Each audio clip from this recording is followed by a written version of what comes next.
Trump wasn't getting any money. This lady was, though. Ooh, isn't she a beauty? Plaskett from the Virgin Islands. That's where he, had his abode, where all the crimes happened. And she's on the House Intelligence Committee. Are you kidding me? Like, this is getting a little wacky, okay?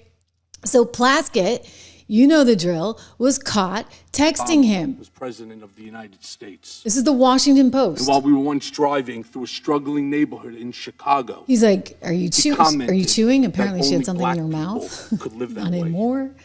I mean, this is the whole thing. Attorney-client privilege. Yes, I will turn it He's over. giving her advice. You, as my friend Mr. Meadows pointed out, misled. He's giving her advice. Okay, they brought up Rona, the keeper of the secrets. Rona was just the executive assistant. I've told you guys this before. You couldn't be a reporter in New York and not know who Rona Graff was. Like, that was, if you ever interviewed Donald Trump, you went through Rona. Duh. Like, everybody knew that. Not a big deal. But he's telling her to go for that, and watch what she does. Committee, even today, in a written submission that contradicted your testimony, you have suggested you are going to review that. Did you review? Are you going to review it in our next break to correct the record? Yes or no? Yes. Question: you helped out the president's campaign. Quick! Or were involved in the campaign. I'm up next. Is that some special acronym? And as a representative, as a spokesman, even in your words today, it was. No, that's his assistant. You see, Jeffrey couldn't really type. All of his messages that they have discovered in all of these emails were riddled with typos, so he couldn't even spell Rona's name correctly. That's his assistant, he says, and watch what she does. Your idea for the campaign dating back to 2011. Is that accurate? Yes or no? Yes. Mr. Weisenberg and other individuals, Ms. Rona. Who are those individuals? Are they with the Trump organization? They and are. Are there other people that we should be meeting with? So, Alan Weisselberg is the chief financial officer. You got to quickly give us as many names as you can so we can get to them. Yes, ma'am. As Ms. Rona, what is Ms. Rona's position? Rona Graff is Mr. Trump's executive assistant. And would she be able to corroborate many of the statements that you've made here? Yes, her office is directly next to his, and she's Good work. involved in a lot that went on. Whoa. Okay. So good work, honey bunny. You're doing your job well. Unbelievable. Just unbelievable. And they're not willing to condemn her for it. And piece of my mind is asking, like, why the heck didn't she get censured? And how is it that not every Republican would vote for that? It looked like they had the votes, but apparently, and this is inside baseball, and, I have sources on the Hill, I'm hearing that Corey Mills, who's a Republican, was about to get censured. And so they said, okay, you censure her, we'll censure him. And so he had some allies that said, okay, well, maybe we won't do this. But here's the short answer. I'm going with censure them all, okay? Like, you have bad behavior. You don't deserve to be there. You need to be punished for this stuff so that it's a deterrent for other people in the future. Again, he has nothing that he can say on this woman. I think that Stacey Plaskett has spoken extensively on this issue. And I'll let her words speak for themselves. Well, we heard from her yesterday. She was like hysterical as she was about to get censured. Absolutely, positively hysterical. You can hear it in her voice as it starts to get tighter and tighter and tighter and tighter. Remember? Mr. Raskin, to my former professor in law school, and I want to address the body. I first want to give you all a sense of what was happening that day. This is great. She's like, I was on camera. Everybody was watching me. I was going viral. So of course I had to take some advice from him.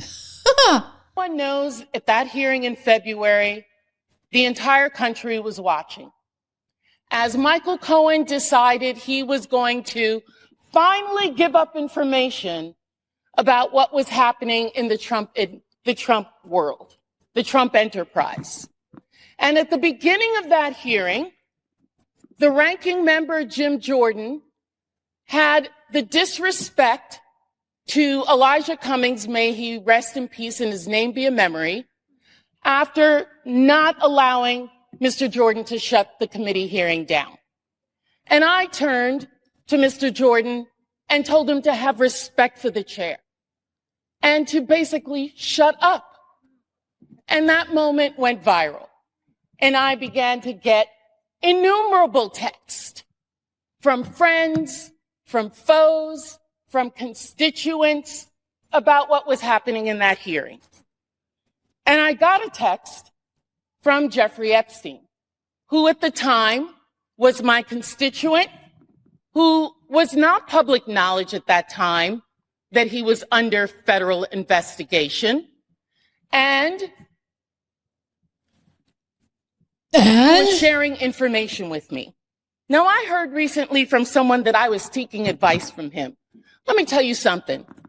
I don't need to get advice on how to question anybody from any individual. I have been a lawyer for 30 years.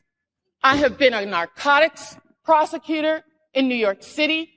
I have had the honor of being a political appointee at the Justice Department after September 11th as a Republican appointee in the Bush administration. I totally get you, David Lorenzo's like, no one cares. In other words, I am important, I am important, I am important. So how dare you suggest that I actually need help cross-examining someone? Well, clearly, honey, you needed help because you didn't even know who Donald Trump's executive assistant was. You should have watched The Apprentice. Question individuals. I know how to seek information. I have sought information No, you don't. From confidential informants, from murderers. Oh, were you a spy too? From other individuals because I want the truth. Not because I need them to tell me what to say. Unbelievable. And if you look at the transcript. Okay, well, I don't need to bore you all with this, but she is, I mean, she's giving Letitia a run for her money. Let's face it, okay? Like, these people. And Trump said it. You know what? They're all going down.